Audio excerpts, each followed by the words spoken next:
Bueno, buenas noches a todos. Good evening, everyone. I'm Mario Araya. Thank you for the opportunity to lead this webinar by Latambif together with SOLACI and Terumo, which has supported us in this educational event. Latambif is an organization created by healthcare professionals from Latin America by SOLACI. The objective is to spread the information and teach about coronary bifurcations for a better care of our patients in Latin America. And we'll talk about, in this topic, in this webinar, we'll talk about specifically about bifurcation lesions in the context of acute myocardial infarction. It's a very interesting topic. There's not much consensus about the approach. And so we have a conference, two case reports, and extraordinary speakers today. We have colleagues from Brazil, Dr. Evandro Martins, and Dr. Ricardo Costa, president of the Brazilian Society. Also colleagues from Argentina, Dr. Leandro Lasave, Dr. Padilla, who is actually working on at an emergency in his hospital. Doctor from Mexico, Neisser Morales, an expert in complex techniques in the management of bifurcation. And from Colombia, Carlos Uribe and Mauricio Zuñiga, the present president of Latambif, and they will also be presenting some cases. So I'm very happy to be here with you all, and I would like to start by presenting the first speaker.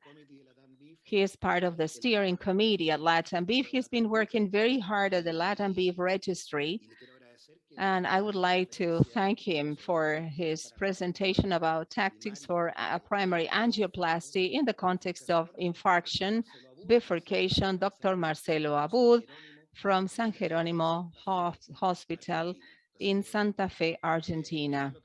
Marcelo, the floor is yours. Thank you very much, Mario.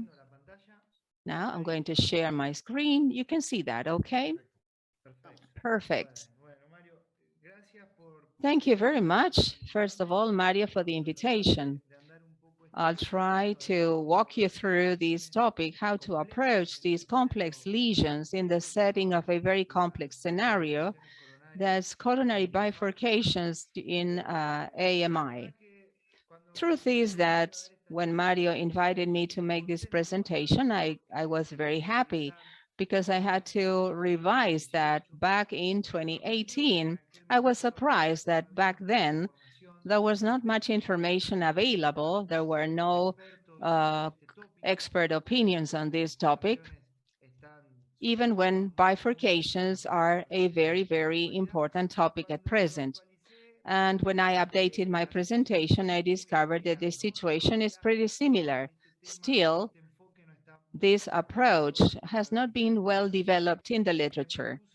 So I decided to actually work out a puzzle and include 4 points to try to understand this point from 4 different positions. First of all, which is the impact of bifurcations in primary angioplasty, particularly, which is the impact on the procedure, and of course, what is the prognosis for these patients? What is the best treatment strategy for these lesions? Are there any platforms that can provide some benefits in this clinical context? And which is the best antithrombotic treatment for these patients? So just as an illustration, and for our topic, this is a case record, a case we had. It's a 78-year-old male. He has hypertension, ex-smoker with chronic atrial fibrillation, who was admitted because of a myocardial infarction. He was on aspirin, carvedilol, rosuvastatin, enalapril, and rivaroxaban 20 milligrams. The labs, well, some leukocytosis because he had high troponins. Well, clearly, as an interventionist cardiologist at this point, the aspects are the following: access, quick access to cath lab, the planning of the procedure, both from the point of view of the vascular access and the initial strategy. whether if we treat the culprit artery, if we make a diagnosis first, if we use support, hemodynamic support or not, and of course, some role and discussion we, the interventionists, should be part of it, is to think about the antithrombotic treatment in these patients because of the complexity of the interventions and the potential thrombotic complications related to angioplasty. Here, I have included 10 criteria for high-risk patients in terms of bleeding, patients undergoing coronary angioplasty, and this patient has 3 points: chronic anticoagulation, the age, and the precise depth over 25. So initial management, we have a medical emergency, we have a thrombotic case in a patient with a very high risk of bleeding, and this is a situation that we will have to balance. We transfer the patient, we administer clopidogrel, and we have 6 French radial vascular access, heparin 70 units per kilogram. We did the coronariography for diagnosis, and we saw a significant lesion in the distal branch, stenosis of 50%, and an acute occlusion in the anterior descending artery with a diagonal branch with slow filling. And here we can see a long trajectory over 73 millimeters long. So I understand this is a complex scenario. We have thrombotic lesions in the diagonal and anterior descending artery, a significant lesion in the distal branch. The patient was stable. We adopted 7 French and the radial axis, and we advanced with angioplasty with a guiding wire and 2 coronary cords. When we talk a little bit, let's talk about the vascular access in a patient with infarction. I remember this idea, this image of Bart writing on the blackboard 1,000 times so as not to forget, which is the best way to approach the patient. And radial access is no doubt the option. Today, this is good practice for interventionist medicine, if possible, of course, because as you can see in this recent meta-analysis, it includes the latest, the study, the Safari STEMI, with neutral results in the individual studies. The radial access reduces the mortality by 30%, all-cause mortality by 30%, major bleeding 40% low, and complications related to the access are reduced by 60%. No difference in terms of other thrombotic events. In the Latambif registry, in terms of infarction, is more or less this. We have 900 patients to date. 106 patients had infarctions. That's 11.4% of the population. And as you can see in our registry, 82% of the infarctions were approached through the radial access. These 82%, when we look at it as a perspective and we compare that with other series of infarctions treated with angioplasty, the use of the radial access was significantly lower, even in relatively recent registries. Another practice that is interesting, I started using that quite a short time ago, and it's the universal catheter strategy. In the context of infarction, this strategy decreases the times, as you can see in this paper. We'll talk about that in a second.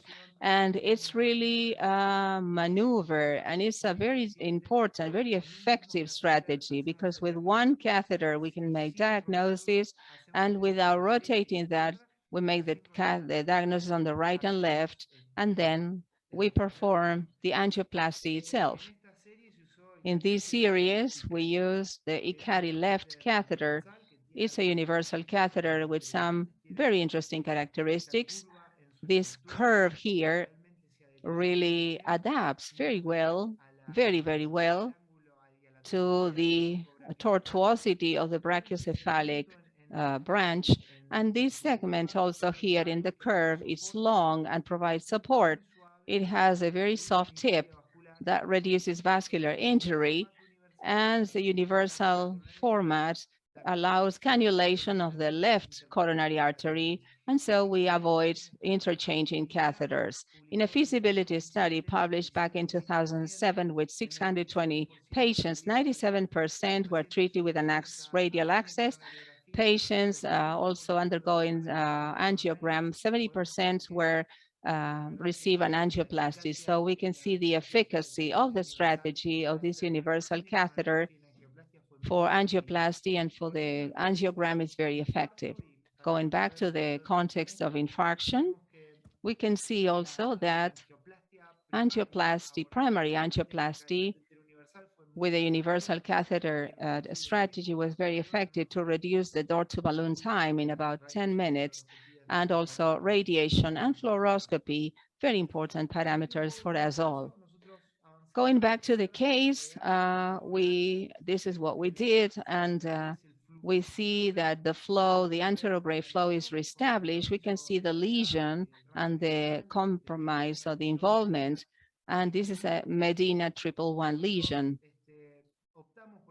We decided to pre-dilate with a kissing balloon technique in both cases, and this is the initial result. So we have some questions at the beginning, which is the impact of bifurcations in patients with infarctions. Well, I thought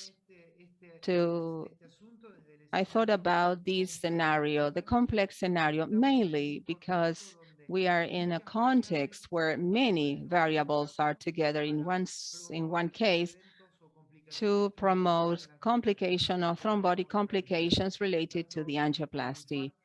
Infarction, we know, is a predictor of in-stent thrombosis 5 times. Bifurcations, complex bifurcations, mainly when they involve 2 stents, the risk of thrombosis goes up by 5 to 10 times. And the more complex the procedure in terms of stent length, the number of stents, and the number of stents used, the higher is the risk. And all this together makes angioplasty. This leads to very complex results. These are the topics we'll deal with: the epidemiology and the global vision, the impact of bifurcations on infarction, and what are the strategies available, the most important ones. As for the prevalence, we can see that angioplasty in bifurcations and infarction is similar to the general population, ranging between 10 to 20%, depending on the case series. And in our Latambif registry, it was 11.4%. The clinical characteristics of the patients are similar regardless of the involvement of bifurcation, and the registry, the Latambif registry, shows that the infarction population is a special population. They are younger patients, they have less risk factors, but they smoke more, they have a lower ejection fraction, and more prevalence of multivessel disease. Now, when we look at some of the general characteristics of the procedure, anti-aggregation here in other clinical scenarios and infarction, that was similar. We mentioned that the radial access was similar in both groups. The French was lower. In general, we use predominantly 6 French in infarction cases, and the use rate of hemodynamic support was higher. However, as part of these differences in the population, these are typical of the infarction population, the philosophy of treatment of bifurcation was similar in both groups, as we will see in a minute. The location of the lesion was predominantly on the anterior descending artery, 55 to 80% of cases, second, circumflex, and finally, the right coronary artery.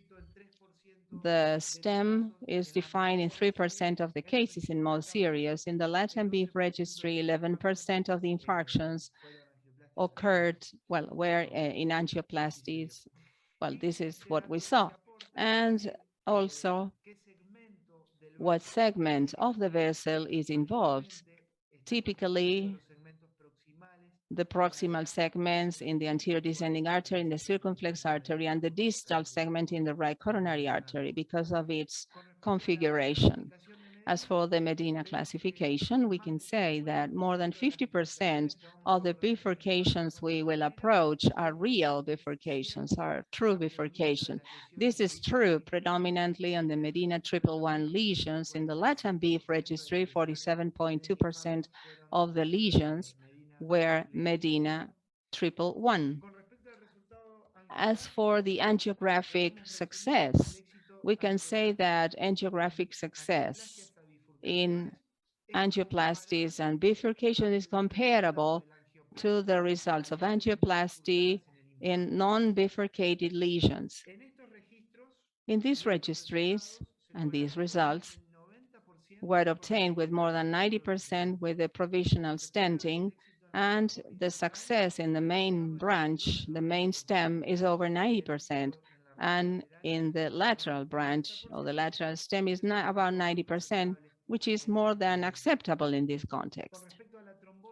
As for intra-instant thrombosis and infarction, we can say the rates of instant thrombosis, both in bifurcations and in non-bifurcated lesions, is quite similar, except for this registry is from Australia, showing that in bifurcation lesions, 9.3% of the cases had instant thrombosis. This is surprising. All the cases reported in this series were treated with the provisional stent technique, and the authors really at least did not discover what was the cause for such a high rate. When we analyzed the time here of, we can say that subacute thrombosis in the first 24 hours and within 30 days of stent placement, that was the predominant option. And surprisingly, all the cases reported were patients were on dual platelet therapy. As for the prognosis of these patients, patients with infarction treated for bifurcation as compared to patients with non-bifurcated lesions, we can say that mortality and MACE at 5 years is similar in both groups. So we can conclude finally that the prognosis of patients with infarction seem to be independent from the involvement or the compromise of a coronary bifurcation. As for the strategy, the treatment strategy, it's a very hard question to answer for many reasons. These scarcity of reports. There are just 2 reports comparing the provisional stenting and the 2-stent technique. This is a sub-analysis of the COVID-2 registry, and this is a sub-analysis of the DK Crash 2. Although it's a randomized trial, this is an analysis that is not pre-specified, only 30 patients in each group. So the limitations to understand this based on the evidence are that we're talking about observational registries with a limited number of patients in this series. There's no data available on infarction because these registries are on bifurcations. In general, and this happened in COVID too, the anatomies requiring 2 stents were more complex. Although they tried to pair this with statistic methods, that was insufficient. They used first-generation stents, and the techniques are, well, though they were performed long time ago, and the optimization methods were not available at that time. Today, we use that routinely in our practice to improve results, like POT, for example, the percentage of kissing balloon was very low, 30%. So this can also condition results. What did we see? The provisional stenting technique was superior. Patients with 2 stents, and this was systematic. had higher risk of MACE, revascularization of the culprit lesion, and instant thrombosis. So based on this evidence, and just like in a scenario of non-infarction patients, we might consider the provisional stent technique, if possible, as the treatment and the option of choice. What happened in Latambif? We saw that in patients with an infarction, the provisional stenting technique was used in 76.4% of cases. As an initial strategy, 11% required a bailout, and 88% of the cases, the provisional stenting technique turned out to be successful. Here you can see all the techniques, the optimization techniques. We can say that more than 90% of the cases included POT. As for the population requiring bailout, 33% was because of a shift carina, because of dissection of the lateral stem, occlusion, 22% of cases, and the presence of a residual severe lesion, more commonly 44.4%. The technique used predominantly in this context was TAP, and 23% with two stent techniques.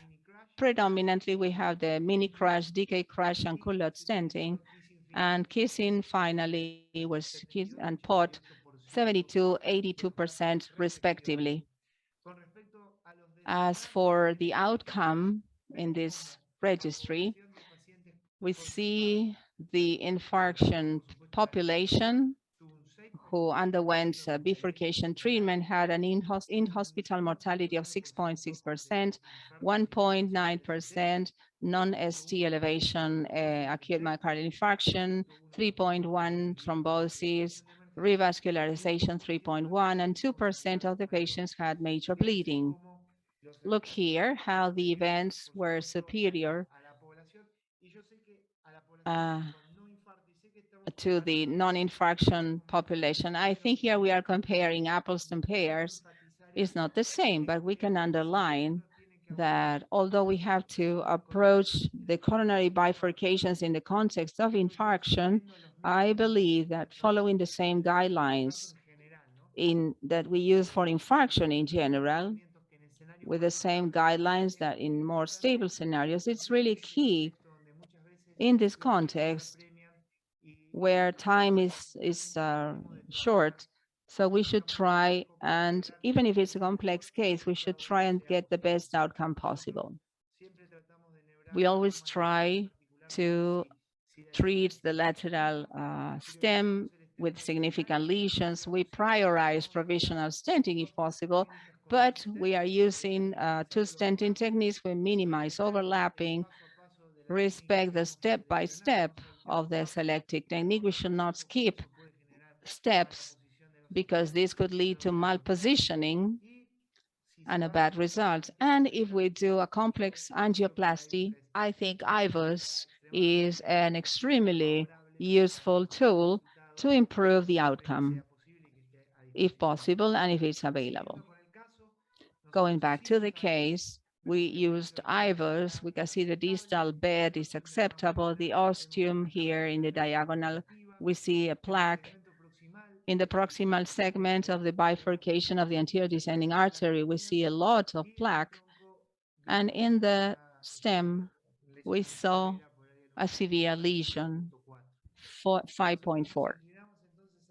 So we treated the diagonal stem with a stent, an Ultimaster 2.518 in the diagonal side. And we also used two stenting technique because the patient had a significant plaque burden and all the bifurcation segment. So this is a predictor of occlusion. And in this particular case, to decrease the overlapping, we decided to use this nanocrash technique assisted by the pullback stent maneuver to protrude the least possible stent on the anterior descending artery. The result was positive. Then we placed a 3/24 stent. Here you see the result. We did kissing technique and we finished the bifurcation very simply. We placed a 3.5/28 Ultimaster stent. We optimized the outcome with pod with balloon 5.0/8. We did not recross, and this is the final result. And then to sum up, what the next question in this type of patients, remember, it's a patient with a high risk of bleeding. He's a chronic anticoagulation because of atrial fibrillation. We treated a very complex lesion, which is the anti-aggregating therapy to choose. Now, going back to the same process, patient is on antithrombotic, a triple scheme, aspirin, clopidogrel, and rivaroxaban.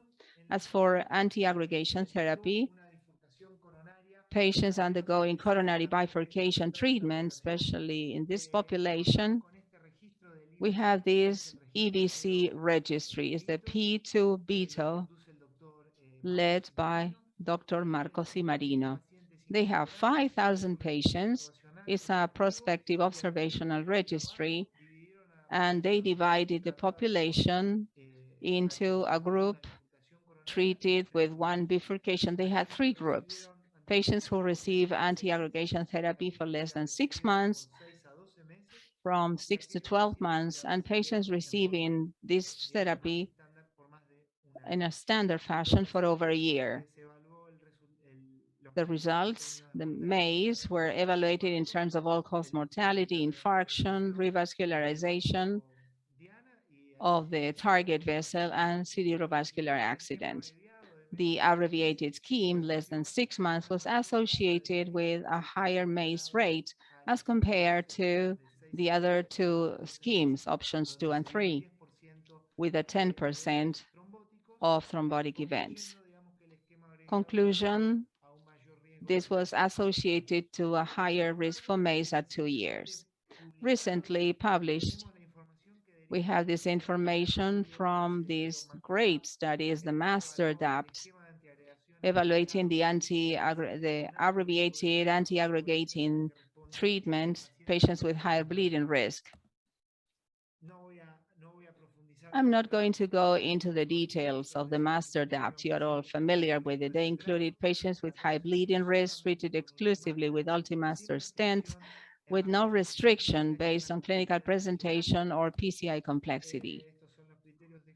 These are the criteria, and they use the Ultimaster platform with a very fine struct thickness. It is an open cell design. That's very good for the treatment of bifurcations. It's covered by a polymer, reabsorbable polymer. The drug is sirolimus. And I think it's one of the present platforms with more, let's say, based on more scientific revision through the Ultimaster registry and others that have proved the efficacy of this technique in different clinical contexts. To sum up, what did the MASTER-DAPT show?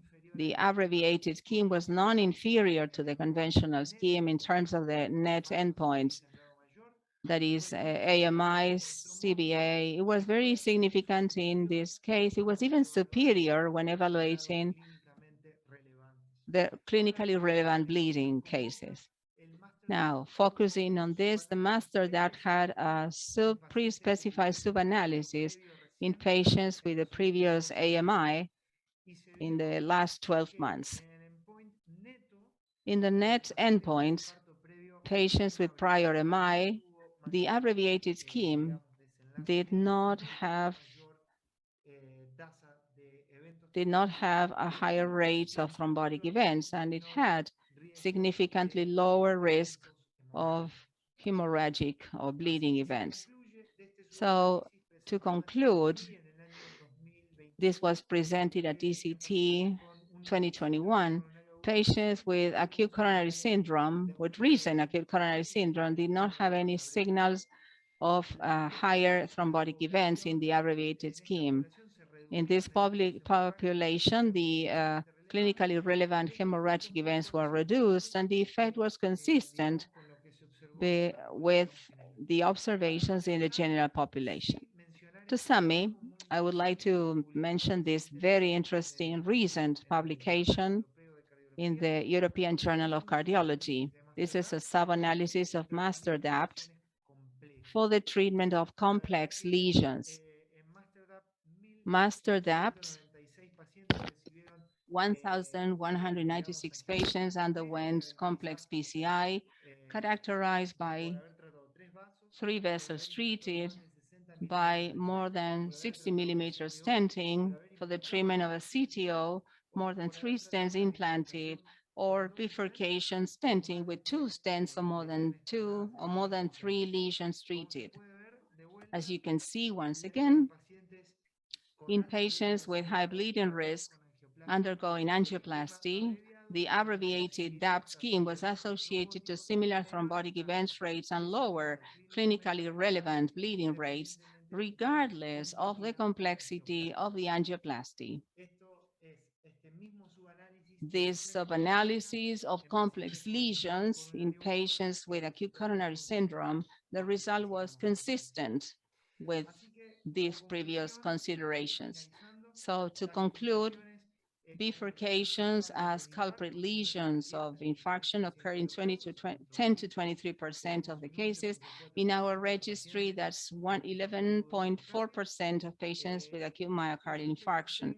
The technical aspects of good practices in interventionist medicine, the radial approach and the universal catheter technique is good. They are really compatible to approach this type of complex lesions in this clinical context. In infarction, the evolution and the prognosis apparently was independent from the presence or absence of coronary bifurcations. Also, I would like to say that acute myocardial infarction is associated to worse in-hospital outcomes when we treat a bifurcation, which calls for very thorough and careful procedures to get good, successful results. As a treatment philosophy, we should promote the use of provisional stenting as an initial measure, if and when possible. But if we do 2 stenting techniques because of a high risk of in-stent thrombosis, mainly, we should try and minimize overlapping, then follow step by step all the techniques, and of course, use IVOS and OCT. Abbreviated antiplatelet therapy is a considerable option in patients with high bleeding risk. I consider that patients who are more stable or without high bleeding risk, I would choose a more standard scheme. Thank you very much. And I'm sorry because I used longer time. Thank you, Marcelo. I remember, Ricardo, when we started thinking about this concept of Latambif, we never imagined that we would have a group with so many experts and with information from Latin America, with the collaborators from Latin America, local data. So thank you very much for these contributions. Congratulations, Marce. Now, some time for comments. I would like to start with Brazil. Ricardo, Evandro, what can you tell us about your routine in terms of the management of these lesions? Over to you. Muito obrigado. Evandro, É prazer. Thank you. Sí. Ricardo, te escuchamos. Ok. Mário, boa noite, buenas noches a todos que nos escutam. Parabéns. Good evening, everyone. Congratulations. A great initiative, almost 300 attendees. This clearly shows how important this topic is and the interest it has generated Bifurcations are never similar, and let alone in this kind of infarctions. I congratulate Marcelo for this revision. We need more evidence, of course, for the management of bifurcations in these cases of infarction. There are many sub-analyses, preliminary analysis. We have more information from registries. I'll try and make some comments, some objective comments about our experience in this scenario. First of all, oftentimes when we deal with a bifurcation in STEMI, we discover this during the procedure because sometimes the vessel is closed in the proximal segment. We don't know there's an important branch. And then when we pass a guiding wire, we do pre-dilation or we administer any anticoagulation. We administer anticoagulation. Sometimes we can see some flow in something that can be an important lateral branch. So the lateral branch, conceptually speaking, is already involved. The lesion, we have this involvement. And the management is different from that of a bifurcation when we know what the lesion looks like, what we are dealing with from the beginning of the procedure. In this setting, I understand that oftentimes it's hard to know whether we're dealing with a thrombus or the atherosclerotic plaque. And it's complex also to use an imaging method in this scenario, in this initial stage. When we're treating to recanalize the vessel, we're trying to create some sort of flow inside that vessel. So I understand that the approach finally should be, in almost all cases, it's provisional. We'll see there's a lateral branch, then we'll advance a guiding wire trying to protect the lateral branch. We'll be working on the principal branch, implant the stent, and maybe the involvement of the lateral branch will still be present, especially because of the presence of thrombi. And I don't see much of an indication for being more aggressive for stent placement because, let's say, we can even make things worse. Sometimes with DAPT or a very aggressive anticoagulation therapy, if we study some of these cases, the lateral branches that are suboccluded with thrombi, TIMI-1-2, a bad prognosis, a bad result or outcome, the branch will be finally open. In my practice, I should recommend to be careful in the evaluation. If there is a lateral branch, we should use the guiding wire, pre-dilate. We should be aggressive with anticoagulation, but more conservative in terms of a strategy, a two-stent strategy. I had cases at the beginning of my career. I used to be aggressive with stent placement in the lateral branch, and the results were not so good. This did not help at all. Quite the opposite. The more stents we use, the more thrombi we find. So we are in a prothrombotic state. And the chances for the patient to develop acute thrombosis and the impossibility to deal with the thrombi is high. I would make an exception maybe in the left main. We might do a more adequate evaluation of the presence of a critical lesion, a severe lesion. But in case of doubt, and if there's evidence of the presence of large thrombi in this site, I would be more conservative. And the last comment is that the imaging method is no doubt very important in complex bifurcation, especially in the left main, and in bifurcations that are more proximal with large lateral branches.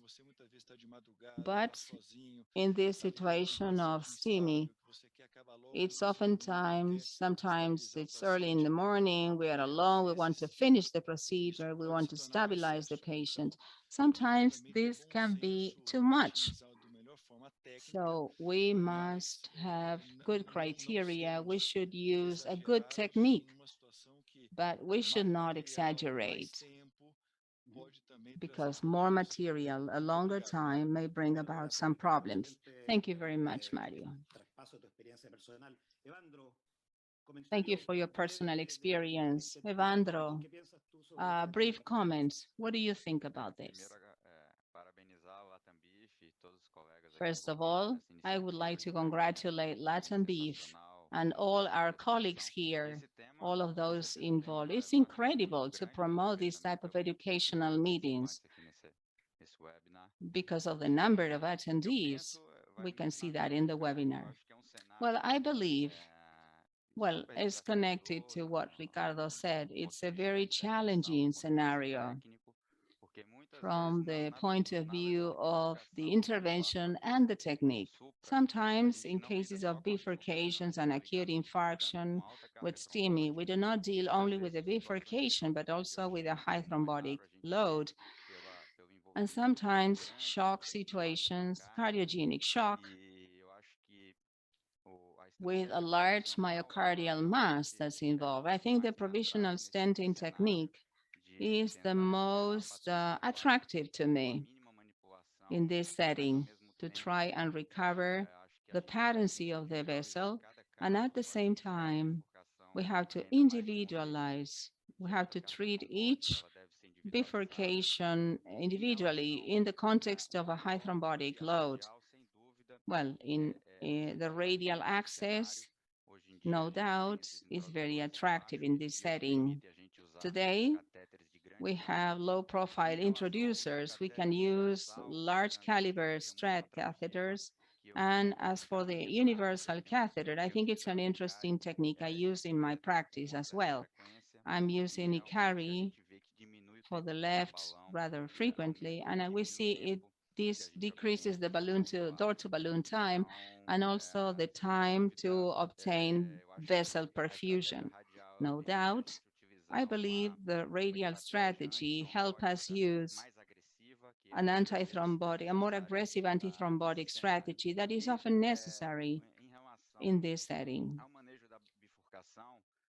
As for the management of the bifurcation, we can use the provisional stenting technique. We can get a suboptimal result. And then what Ricardo said, we can then leave medication to do their part, stabilize the patient, and then we bring the patient for more testing, for more workup, and then to define a later strategy, a double stenting, if we detect the presence of a plaque load and the involvement of the lateral branch.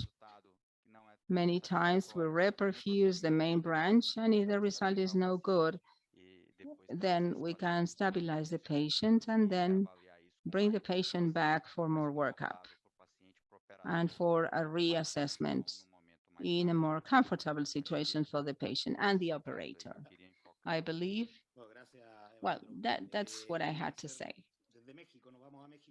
Well, let's move to Mexico. Let's go to Mexico. You always show very provocative cases and technically challenging. Do you think that in this setting you have to do something different in terms of the flow, the non-reflow risk, the underestimation of the vessel size? Which is the vision from Mexico? Thank you, Mario. Thank you for the invitation. Well, sometimes we have tried, although we have been doing this for a short time, we have had complex scenarios as you described. Well, unfortunately, oftentimes we had thrombosis when the flow involvement, and then, as you have said before, as Ricardo said, the vessel will be open after we do what we have to do. Also, when we have a large thrombi load, something that we do, what studies that didn't show any benefit, but it's the deferred stenting.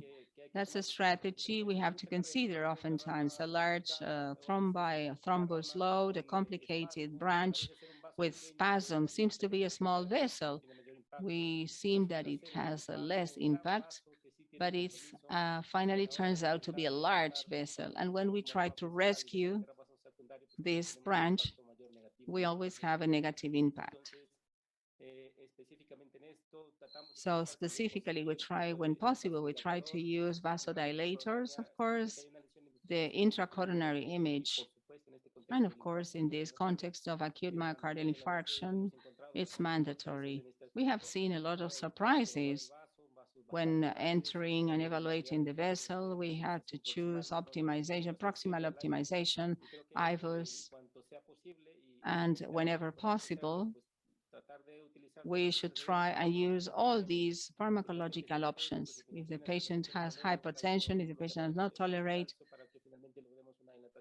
then maybe we can achieve dilation. If the patient has a pacemaker already because of infarction-related disorders, and so we try to improve those. And of course, so in summary, it is possible, if possible, I use drug therapy. Before placing, we use IVUS.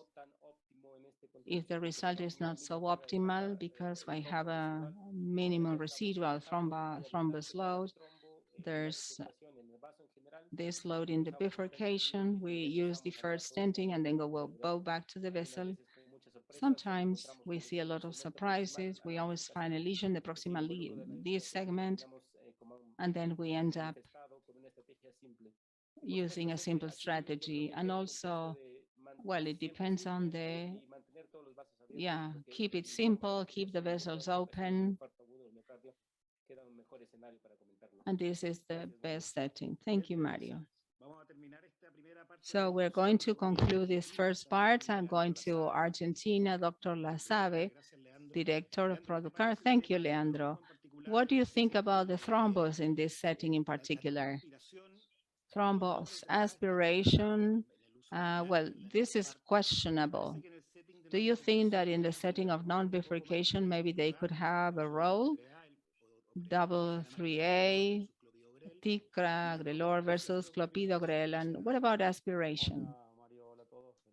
Hello, everybody. Congratulations, Marcelo, for your presentation. I think the first thing we should consider is that we are in the context of acute myocardial infarction. This is the priority. And I underline what Ricardo said at the beginning. Oftentimes, we see a thrombus, we see a plaque. It's not really a lesion by itself. So we have to take some time and really see what is the severity of the lesion or the bifurcation. The important thing here is the opening of the vessel as early as possible. And as for the strategy, the drug therapy, I think we have to, well, practically there's no evidence. There's no evidence whatsoever. So we should think about infarction, and that depends on each particular center. We use prasugrel or ticagrelor. We don't use clopidogrel for infarction. Obviously, there are some specific situations. Maybe we can switch if the patient is on anticoagulants. We can switch after 1 week or a month.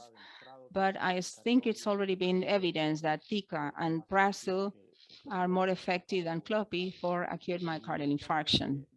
And in terms of inhibitors and the use of thrombus aspiration, I think this is patient by patient, on a patient basis.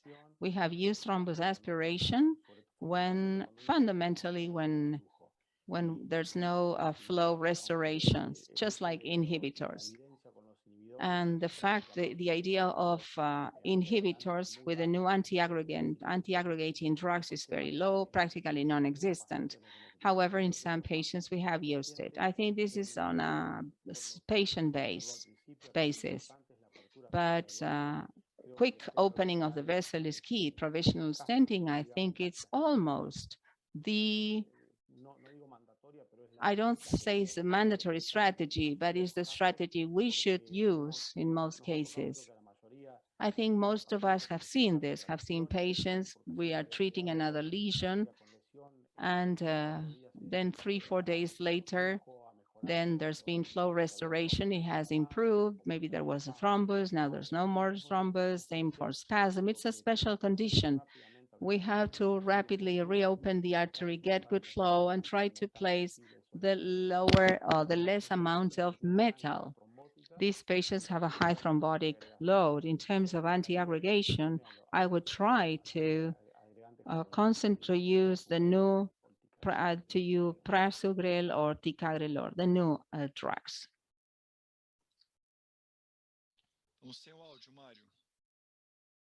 We can't hear you, Mario.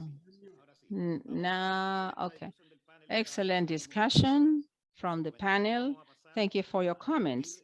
Now let's move into 2 cases from Colombia. Thank you, Mauricio Zuñiga, member of the steering committee. He works in Cali, Colombia. He is a precursor of this consensus, the treatment of bifurcations. I hope we can present this year at a special meeting. Mauricio, over to you. Just let's see if we can be as brief as possible so we have time for discussion. Okay, you can see me, right? Hear me? Okay. Well, this is the first case. When I listen to all these comments that we can have in this fantastic panel, I wonder, well, there's patients, there's different kinds of patients, but sometimes the provisional stenting technique is the best one.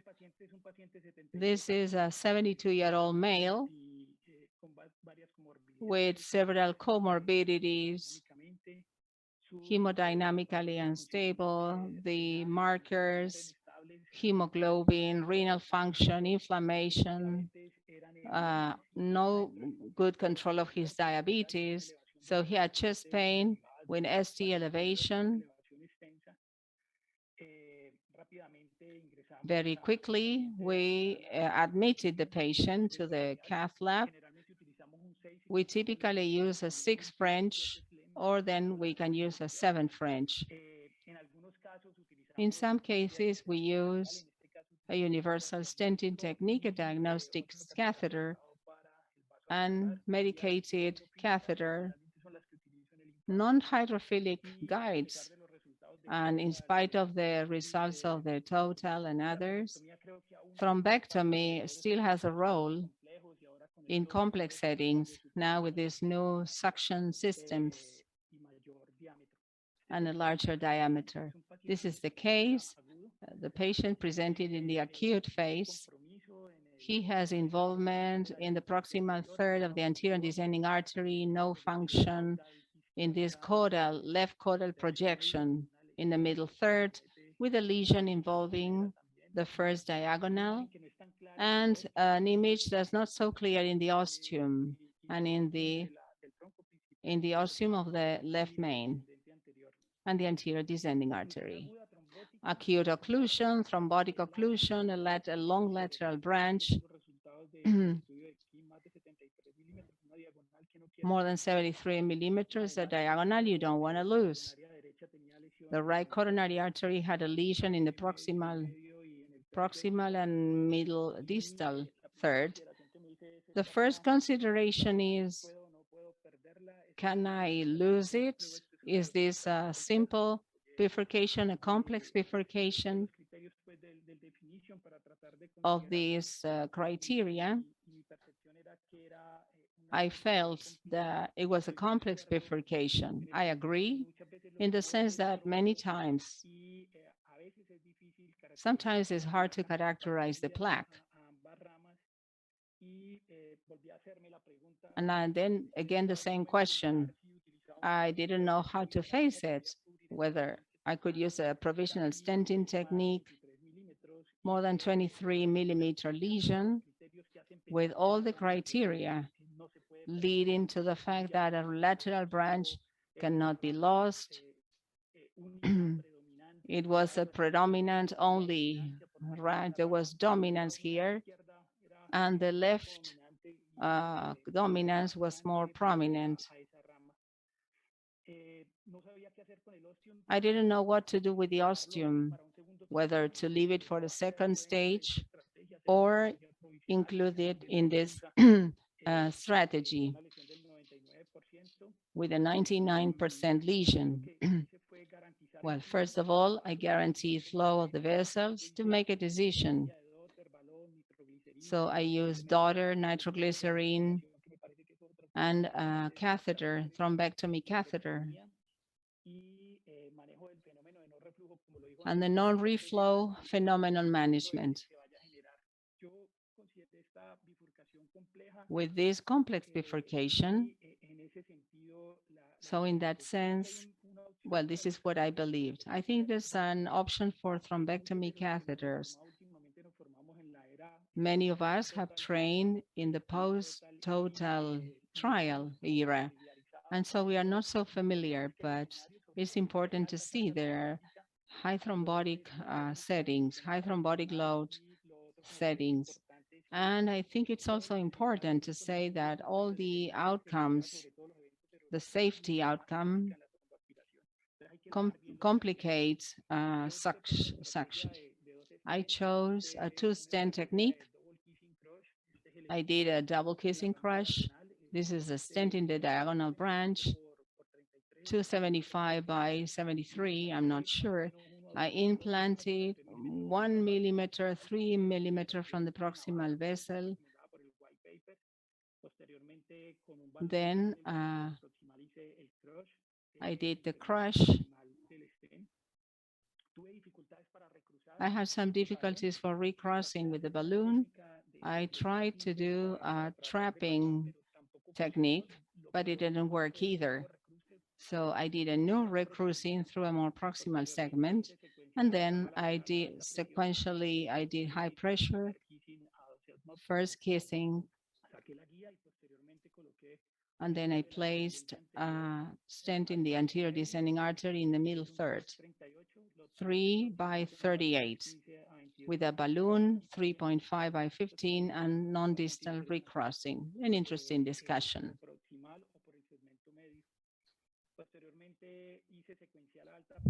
Then I did the sequence, main branch, 22 atmosphere, and this is the outcome. This is the final result of the bifurcation in this anterior descending artery and the diagonal artery.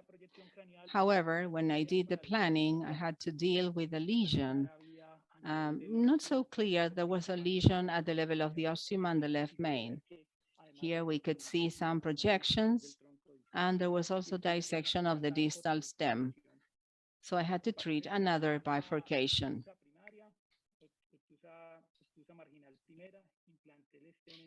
I placed a stent, and then I did crossover with a stent to the descending artery, the arterial descending artery.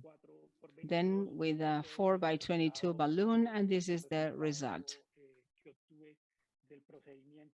after the procedure. Later on, I brought the patient for angioplasty of the right branch. There was very good result on the left main. Also, the good result persisted of the double kissing in the diagonal artery. We did IVUS, and although there was endothelialization, there was some lumen that was quite adequate. The ostium here and the anterior descending artery, the diagonal artery, there was a very good lumen, very good area.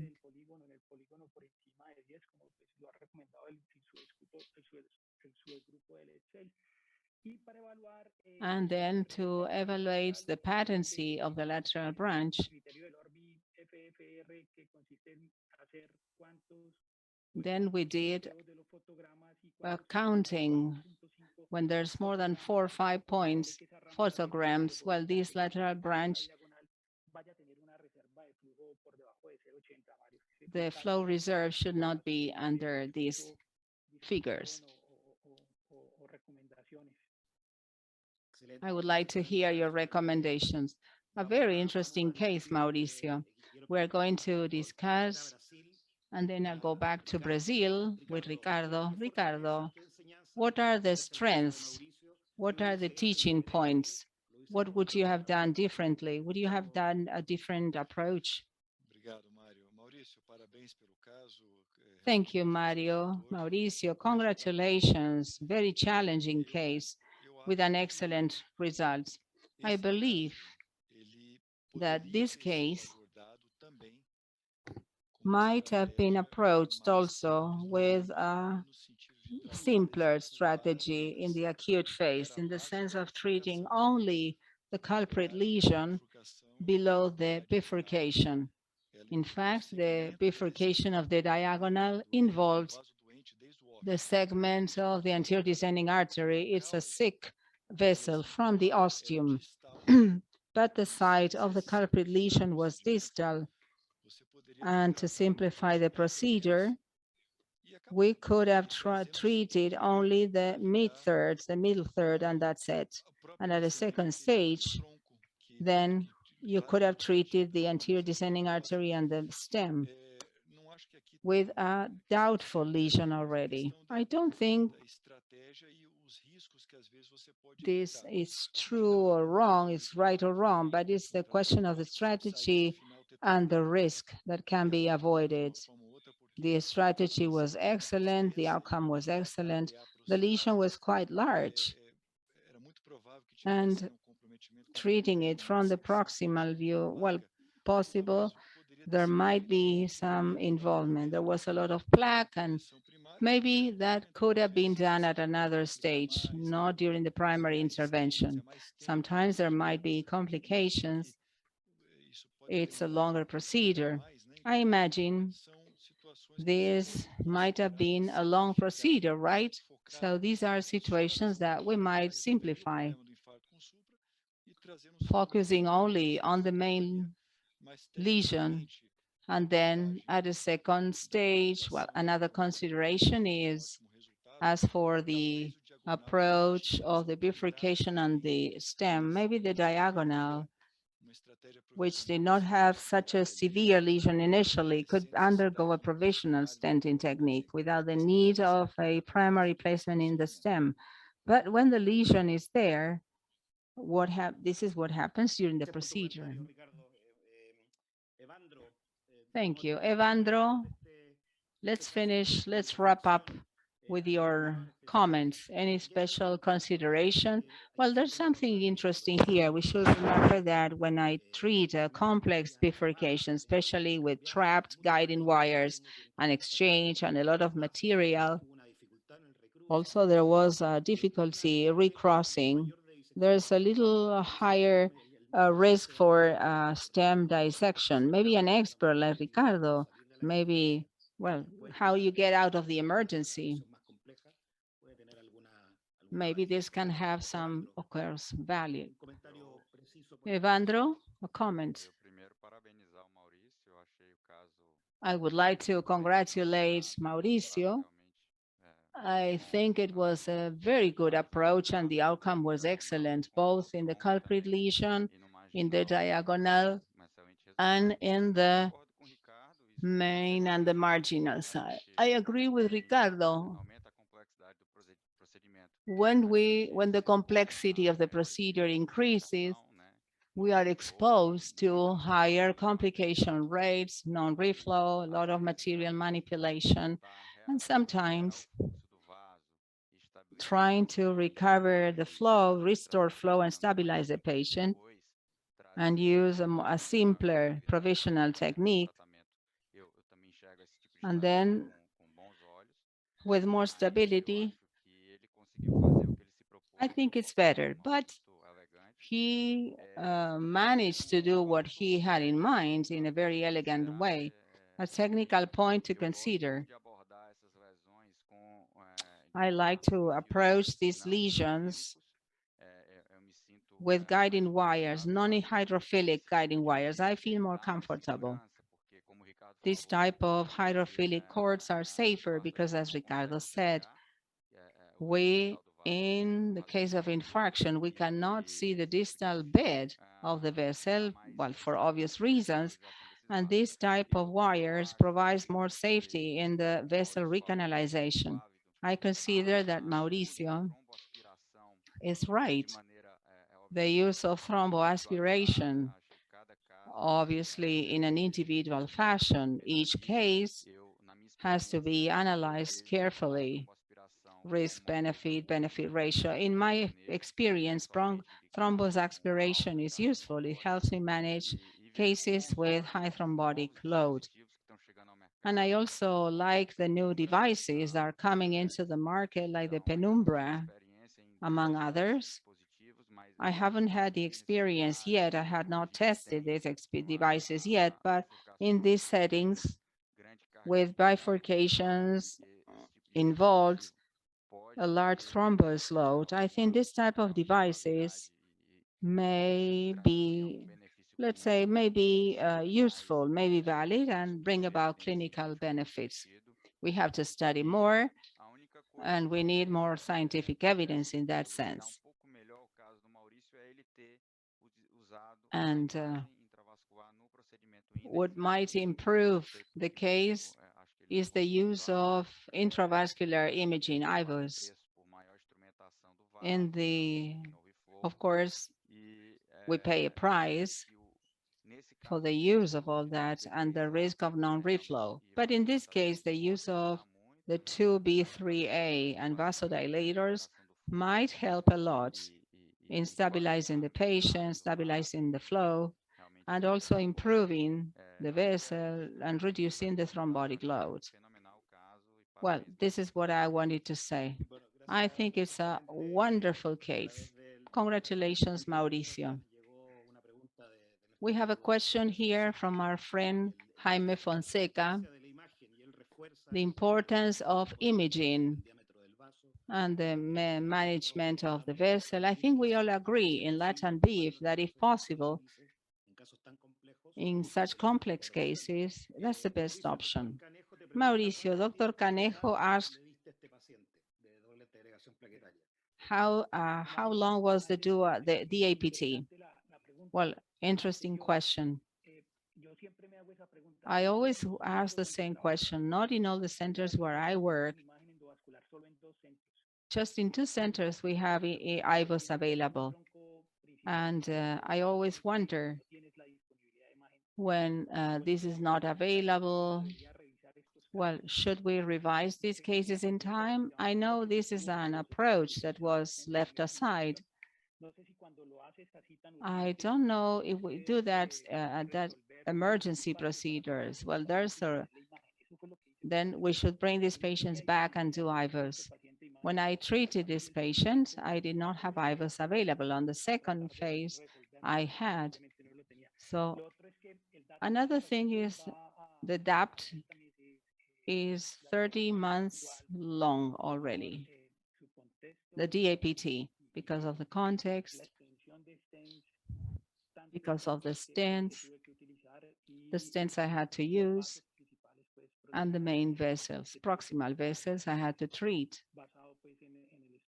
based on the risk scores and the instant thrombosis scores, 30 months for DAPT. Now, in honor of the time, let's move on to the second case. And then Neisser and Leo will comment. Carlos is the present chairperson of Latambif. He's the mastermind of this idea. It's a pleasure to have you with us here in this webinar, Carlos. Thank you very much. It's an honor for me to share this initiative and this spectacular panel we have today. This is a dramatic case. I had presented the case back in 2018 at TCT. It's a very, very dramatic case, as you will see.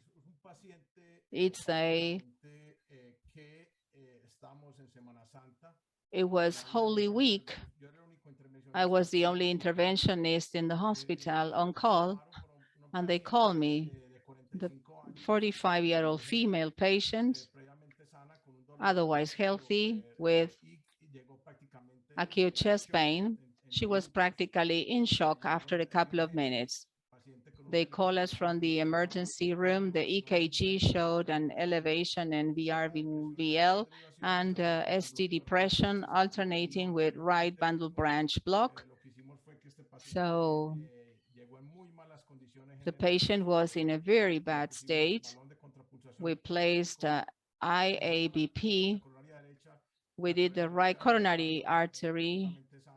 It was, the other one was completely healthy. And see what we found on the left side. Based on a patient that was very damaged with the pressure, limit pressure, she was in shock with vasopressors, resuscitation in the ER. We didn't know what to do, whether to call the ER for CABG, emergency CABG or PCI, which techniques, 2 stents, 1 stent, balloon predilation, plus thrombectomy, because apparently the patient had no atherosclerotic lesions. We could do maybe stent retriever thrombectomy, and according to the EBC guidelines, shock and infarction, the left main is one of the few indications. I'm not very an advocate of this technique, but it's one of the indications where this really works, an indication for SKS. It's easy, we get quick vessel patency, and it's life-saving, like in this case. The ugly part of this technique and why nobody likes it, because risk stenosis is high, because there's weird architectural deformities that are like different deformations. So it should be used only in dramatic cases like this one. So what my plan was, so is to get out as fast as possible, get patency as fast as possible, do an SKS with the idea that if the patient survives, we should bring her back to the cath lab to convert this double barrel stent to a crush for a better architecture, better position, and a better long-term outcome. So this is the case. We placed the guiding wire. We were able to see the architecture. It was a bifurcation, another guiding wire to the circumflex artery. As you can see here, a third guide to the branch. And this is an 8 French catheter in the femoral axis. We did SKS.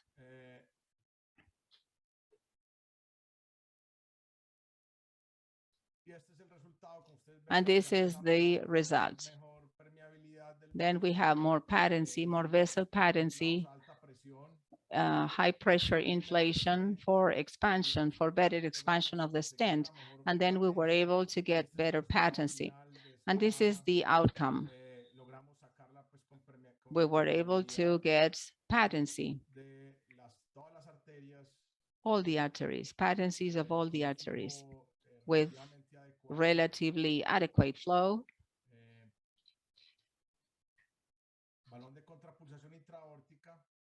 IABP, Swan-Ganz catheter. And 6 hours later, the patient was in deep shock, did not respond to inotropics. The hemodynamic parameters were not adequate. They were going downhill. We did not have Impella because it's really unaffordable in Latin America. We have ECMO and we have CentriMag. ECMO, well, we call the ECMO team. The patient was placed on ECMO, and a week later, there was a large thrombus in the right atrium. We removed the ECMO. We called the surgeons. The thrombus was cleared in surgery, and the patient was placed on CentriMag. It's an LVAD. It's a left ventricle assisted device. It's for support system. Also, we call the heart transplant team. The heart transplant rescue team was activated, and the emergent transplant priority was given. 2 weeks on CentriMag, waiting list for emergency heart transplant. However, the final patient went into septic shock, and on week 3, unfortunately, the patient died. Well, we have a lot of questions, and there's a lot of room for improvement, a lot of uncertainties. First of all, should we have used ECMO much earlier in patients with this condition, with this type of anatomies and this severity? Impella would have made a difference in this particular case. Is it easier to assemble than ECMO? KVH would have been better in this case. Is there maybe a much quicker technique to get patency than the two stenting technique? And to remove that thrombus, like stent retrievers, better design suction, or like penumbra or thrombectomy catheters that are more big bore systems in this group of patients. So this is the case I had to share with you. And so I welcome questions and the discussion. Thank you, Carlos, for your presentation. Sometimes it's hard to present cases where the result is not good, where the patient died. And maybe these are the cases where we learn much more. So it's good to share them with your colleagues. Neisser, I would like to know your point of view. When the culprit artery is already occluded, suboccluded, have you ever done this technique, or you use the conventional technique?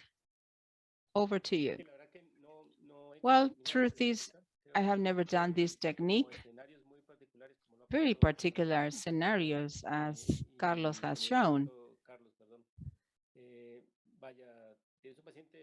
This patient is in shock on IABP. What calls my attention is the right artery is free from disease. There was a occlusion, stem occlusion.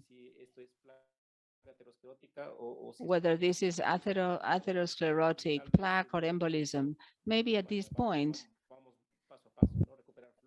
we should go step by step, restore flow. We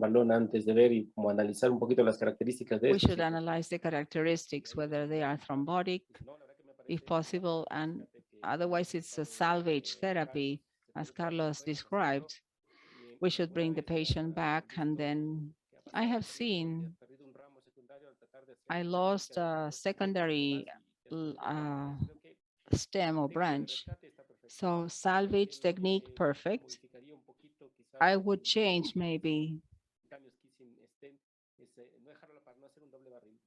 so as not to do a double barrel. You want to get patency, and with this technique, to think about what comes afterward is, of course, crossing, to try and use the material. I think it's a strategy. If I'm going to do simultaneous kissing, I prefer to do crossing from the beginning, a simultaneous kissing, not in a double barrel, but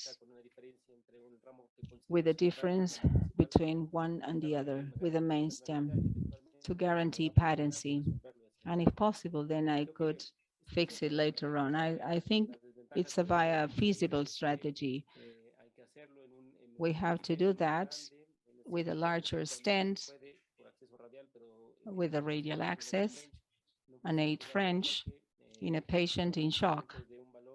requirements of an IABP that increases mortality simply by increasing the femoral access to advance with an 8 French. The balloon, well, the impeller, the balloon, the increase in mortality with the femoral access and patient in shock, I think it's possible. I would do that with the 7 French. I might consider a strategy. The result is very good. And I usually say in complex scenarios, and there's a patient, so we can do many other things in the context. If the patient has risk stenosis, we can do revascularization surgery later on, but the patient is alive. But in this complex scenario you had to deal with, things are different. I think it's a technique. For this scenario, it's impossible. And the result is very good. Complicaciones severas como perforación. Severe complications like perforations. Estrategia para tratar de verlo justo en este escenario, porque el doble barril sigue siendo incluso una. It's still a good solution. You didn't have too many options to think about. Well, this is always, I'm sorry, we can't hear very well. I'm really sorry. We can't hear the speaker. I'm sorry, we can't hear the speaker. We lost the comment. The recommendation here in Latambif, it's the technique is only used in very selected cases, because then converted into a crush, it's very high. The patient has two expanded stents. The guides may be outside the guiding. The images are hard to interpret. So of course, well, the patient is dying on the operating room. It can be a solution. Leon, what about your take-home message? Very briefly. It's easy to make comments after this. It's very hard to be there. When you're there, you have to do whatever comes to your mind to open the artery.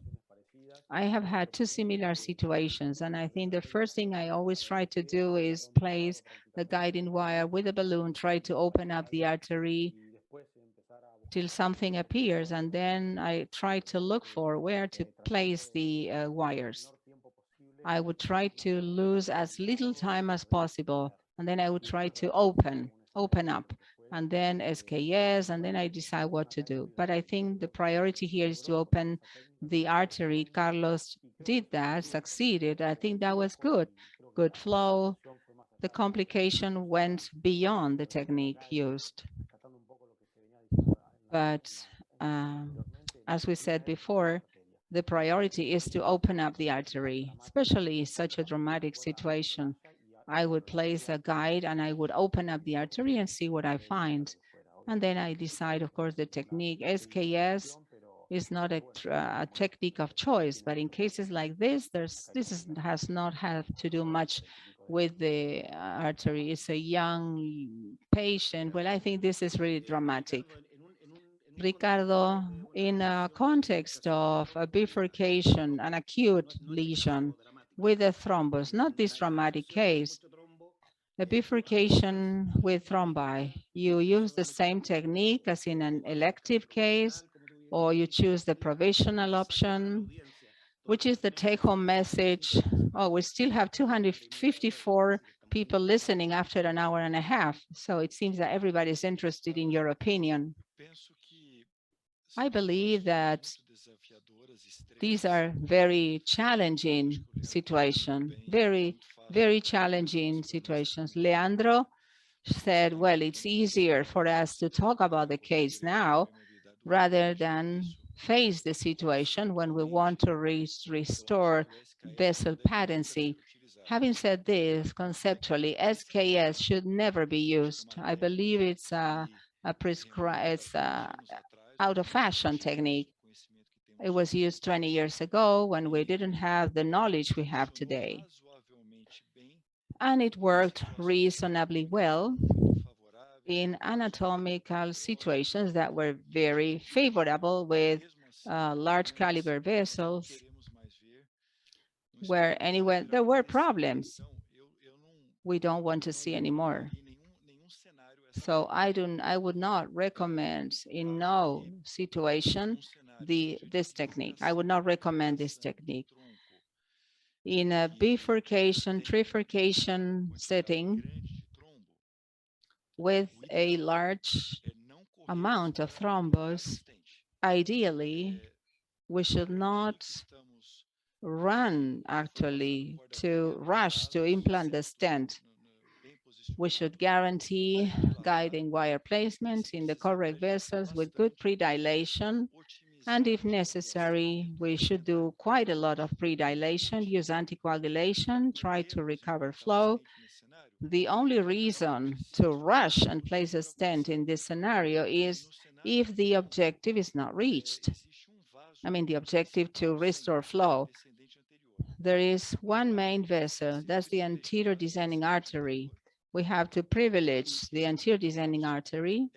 That's the vessel that leads to shock, cardiogenic shock, collapse. We have to choose the vessel. We have to choose the vessel in the case of this proximal occlusion, and then we treat the rest. I would not waste time between commas with other vessels or other considerations. I would try to recover the anterior descending artery. After that, I would use the necessary time to access vessels, restore flow, and even implant an additional stent. But only would I implant other stents in an extreme situation. I would try to go simple. I would privilege the anterior descending artery, and I would keep the patency of the vessels. Dr. Arango says, if the patient's diagnosis was finally elucidated, she had absence of coronary disease, did you do an autopsy? And Dr. Vilches says here that maybe with Impella, the patient might have had a better outcome. What is your opinion, Carlos? Yes, no doubt. Impella is unaffordable because of the cost in Latin America. It's an unaffordable device in Latin America, especially, well, with the dollar and the price of the dollar, it cannot be reused. So it's very difficult for the Latin American healthcare system, maybe Canada and Europe. It's hard to have this type of device. Well, no doubt. I would also say that the ECMO, the patient was placed on ECMO later on. If we had done that earlier on, that would have also improved. Shock would also have improved. Okay. I believe that we touched upon some relevant issues related to infarction and bifurcations. Of course, we could carry on for an hour more, but as we are running out of time, let's adjourn the meeting. From SOLACI and Latambif, I would like to thank you all for joining us today. We had 300 attendees today.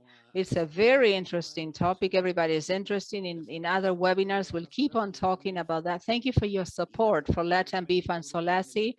And thank you, all the panel members of SOLACI and Latambif, and to actually provide education, clear concepts. And I think that we have achieved the objective. So my friends, thank you for your contributions, for your teaching points, and thanks, Terumo, for the support.